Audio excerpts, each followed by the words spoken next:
Mitch got a haircut, everybody.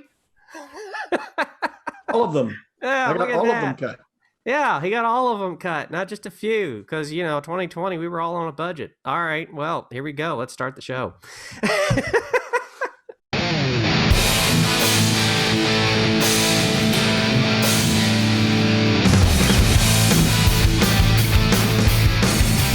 All right, welcome to the NerdBrand Podcast, everybody. I'm your host, Jason. That's Jonathan. That's Mitch.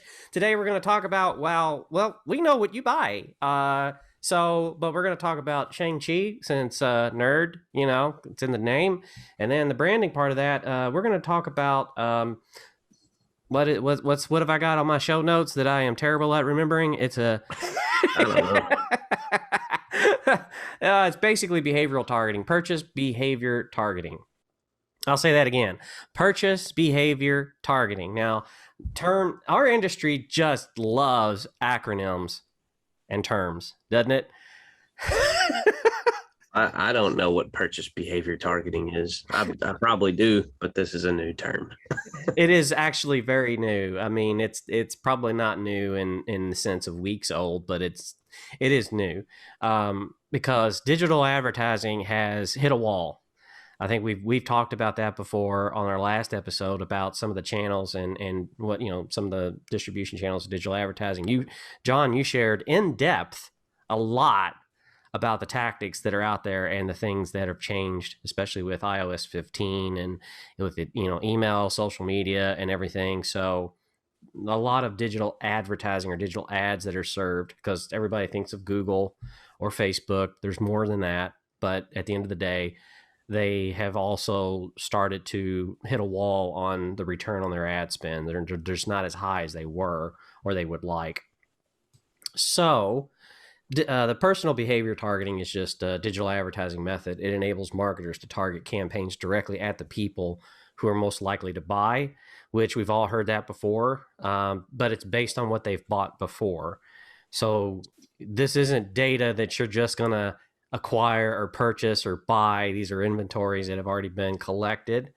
I'll give a shout out to NCM, for example, because we are talking about movies. They have basically a data set of behavioral data of what people buy. I don't know if it's in depth or true or not, but I'd like to have maybe one of the reps on the show and talk about, like, do they know what candy bar I like to buy at the concession stand and what auditorium I like to sit in? Reserved seating, I'm sure when the ticket is purchased, all that data goes in. It's like, John likes to sit in auditorium 7 at seat number 46, and he enjoys a Milky Way now and then. Nah, I'm a Snickers guy. Yeah, I am too. Yeah. Good choice. I think you're... Really? You too, Mitch? Actually, push comes to shove, I'm more of a Baby Ruth guy, to be honest. Just get the hell out of here. But to Jonathan's point, chocolate and caramel and nougat are nothing without the nuts. Yeah. Sorry. Well, Right. you don't hear that on every podcast out there that exists. So that's new. Thanks for introducing that, Mitch. So anyway, Real quick. There's your clip. There's your clip. Real quick. How often does it push come to shove with candy bars? yeah, really. Well, it depends how hungry I am when I get to the checkout lane at the grocery. Like Betty Okay. White hungry, or If I've had to run to the grocery without eating anything, which means I'm going to spend probably $40 more in general. And the candy bar rack is right. The candy bar rack is right there by the checkout lane. It's like, I'm hungry. oh, you're an I can- impulse buyer. Okay, that's Well, interesting. Well, no, it's just a matter. I'm hungry, and do I want to wait until I get home and get all these groceries put away, and then have time to cook to eat, or do I want to grab something that's going to kind of tide me over so I don't go home and scream at everybody and bite people's heads off? Oh, okay. All right. Yeah, I like the If Betty you're White. not a screamer. If I ever see you scream, I'll be very surprised. Yeah, we are way off track. So let's get first up. Let's talk Shang-Chi. Let's talk about the movie. So Mitch, you're the Marvel expert here. You obviously have been waiting for this. This is a character that you love. So I'll let you start with your opening thoughts about the movie, the character, because I know a lot of people listening are like, well, I don't really want to listen about how does Shang-Chi, what's all this have to do with behavioral, targeting and all that. But we're going to get there. So basically, Shang Chi, the master of kung fu, Worked alongside several members of the British Secret Service, either MI5 or MI6. I never can remember the difference between the two. So that played into it. And I don't know if anybody's familiar with Fu Manchu. There was a series of novels written by a guy named Sax Rohmer about this villain, this super villain, basically. His name was Fu Manchu, a Chinese. He was a master of science and was going to take over the world. Think Bond villain. Mm-hmm. Okay. I mean, there's fans that are very comic book deep and knowing the knowledge of the characters, but then this is being distributed to an audience that really either has no idea about the character or they have very minimal knowledge. So, for example, the marketing actually began before the Super Bowl, but it was during the Super Bowl that the first trailer dropped. So there's been a lot of talk and discussion online on several nerd news channels that, the marketing has been very quiet. It hasn't been widely as distributed as a larger film. But one of the things is that the film only cost Marvel $150 million to produce. And that's in comparison to what we discussed about Black Widow. And a couple other episodes back, we discussed the marketing and the branding projects and who they partnered with on that movie. That was a $200 million production movie. Now, typically that means marketing is included in that budget. Sometimes I think that's not true, but I'm not in the movie industry. I could be completely, absolutely wrong. But for now, we'll have to assume that in the $150 million, that includes the marketing. So that's a pretty low production number and marketing. For example, Star Trek films are basically $100 million to produce. And, that they're pretty low, they're considered on the low end, even if you call 100 million low end. So, you kind of have to kind of look at it like that to get a perspective. Now, one interesting fact about this is that 50 million of that in US dollars, value of US dollars, was a tax credit provided by Australia. So Australia basically said, here's some money, make a movie here. And no, that's not my take on an Australian accent. I'm just saying that it kind of feels a little bit like, not quite an under the table deal, but it's just a very odd thing that I found in researching this film and its production. And I was like, why, so. Well, think about it. And that's why for a long time, that's why Georgia has become a hotbed for film production. That's why Louisiana was a hotbed of film production, is because they were offering tax credits to the movie makers to come make their movies there. They just, instead of a state doing it, now you had a whole country offering tax breaks. Yeah, but the lower budget has really like how much distribution could be done across channels for budgets, because we do media buys for audio, video, OTT, things like that. And we know what those can cost certain customers that we do that for. So when you start thinking about like a national distribution like that, I mean, 50 million seems like, honestly, it doesn't seem like enough in comparison to what Endgame did, because Endgame's marketing was 200 million, but that was Endgame. Yeah, well, I mean, you think of did they run an ad during the Super Bowl, or just well, I mean, out of 50 million, I mean, we know how much those cost. So. Yeah, most people are like $1 million. I'm like, no, that was back in the 90s. Now they're 3 or 4 times that much. So for a spot, like a 30-second spot, I think is what it was. It may have been like I don't think it was a full trailer. A full trailer is like a minute 30 or something.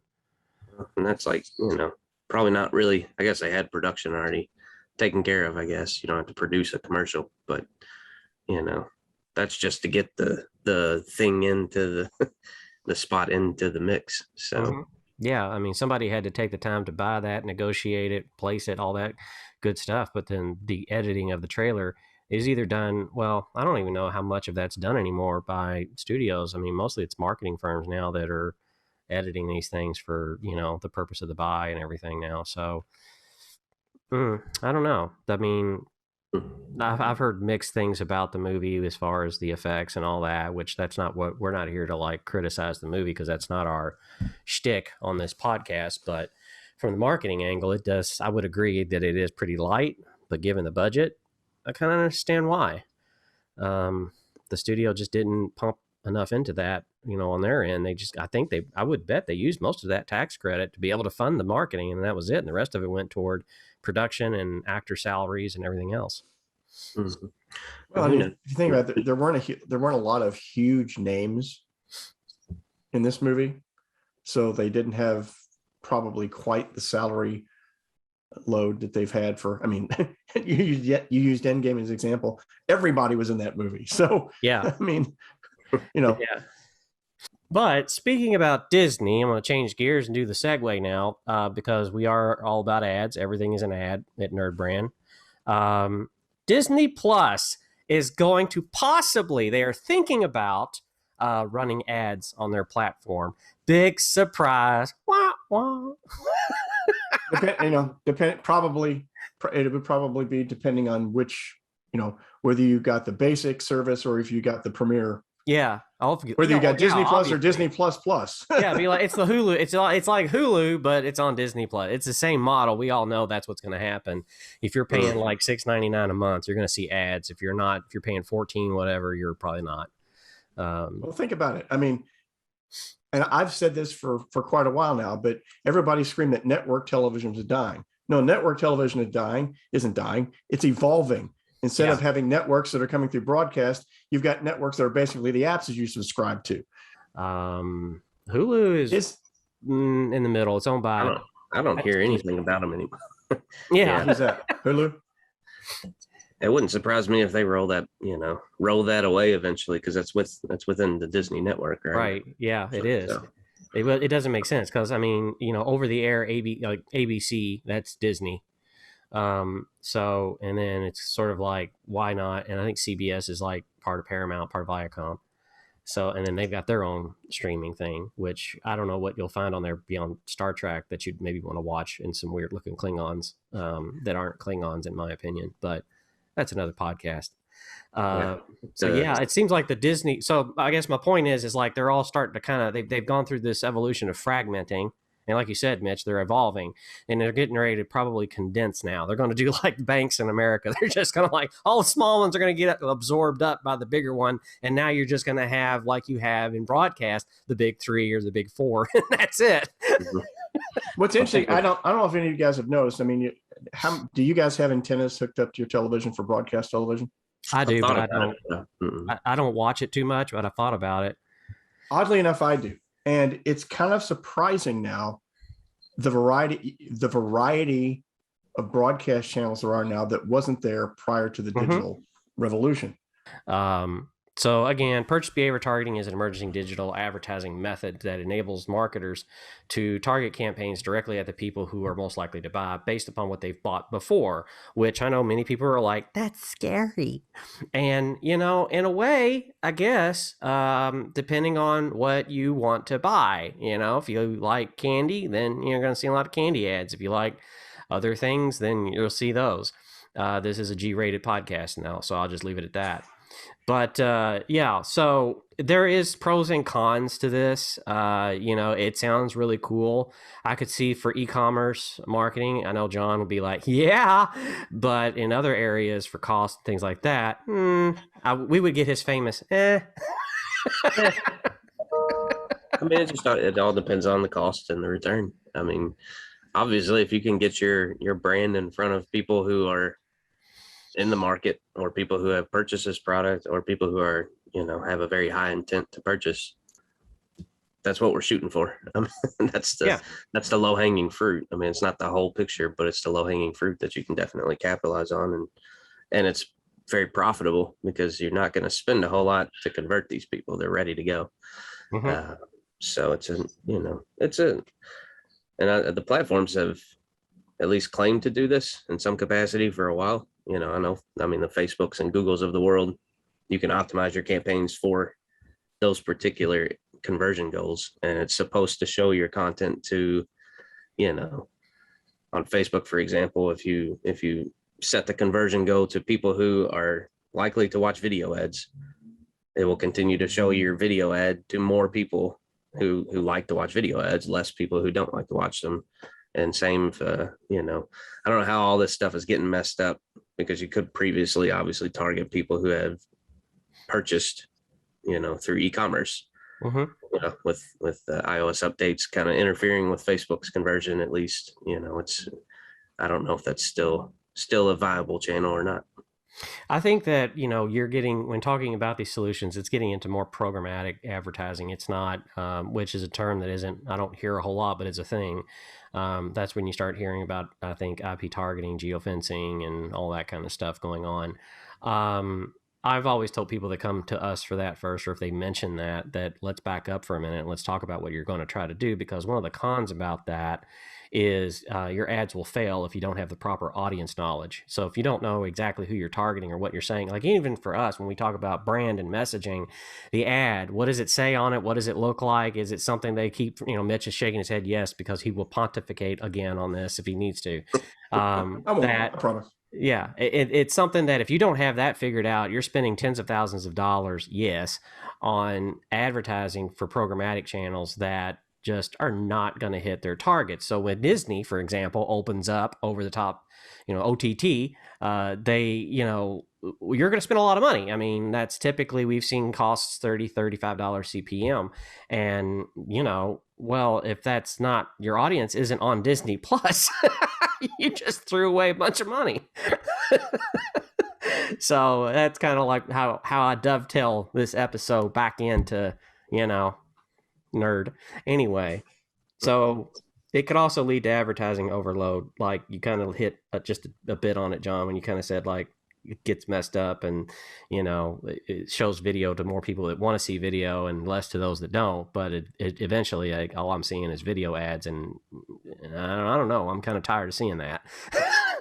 Yeah, I mean, we definitely, even when we're running just basic display ads through Google, we're monitoring fatigue when we start to see, the click-through rates and the conversion rates dip on any kind of ad. It's, a consideration is that we're hitting these people too often and they're just starting to ignore it, or, on platforms like Facebook, they're hiding it or they're leaving negative feedback or whatever. And it's, I don't want that.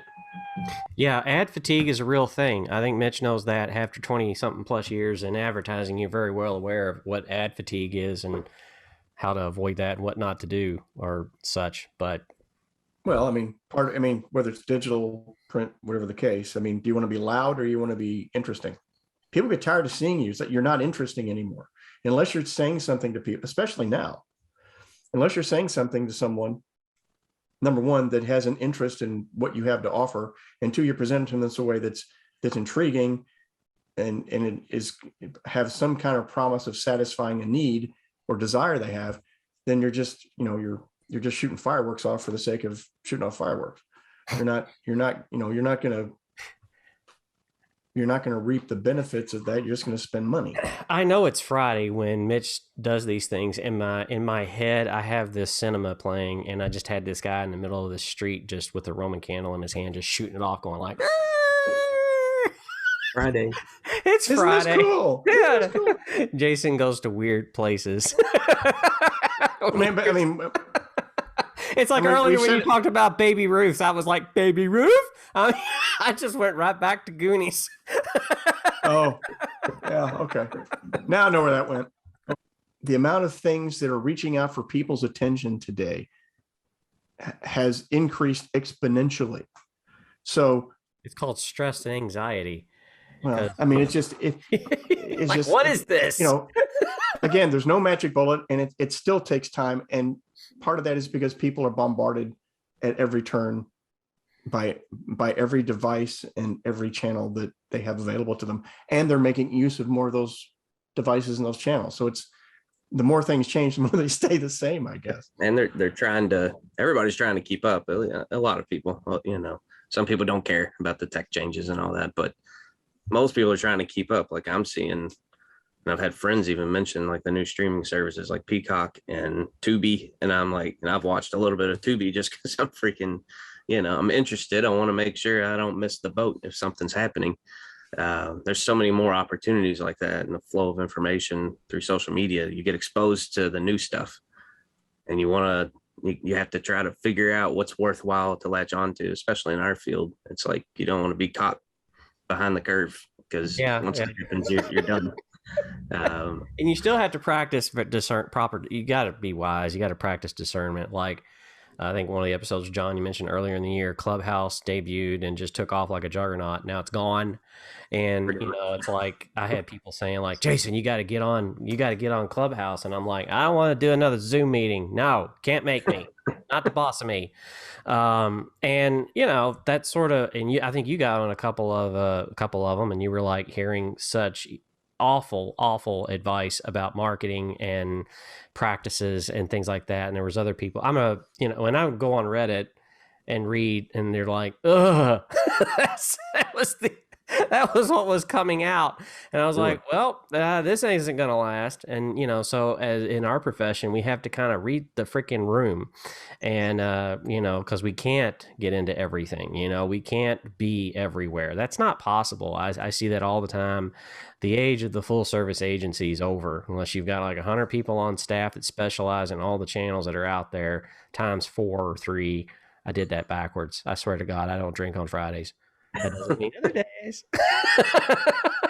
even then, it's hard to keep up. I mean, just kind of thinking back to Disney Plus and why they might be considering ads, and now all of a sudden we have to be concerned about that. But something that's changed over the last few years is that Roku has gained from like 2017, 14 million users.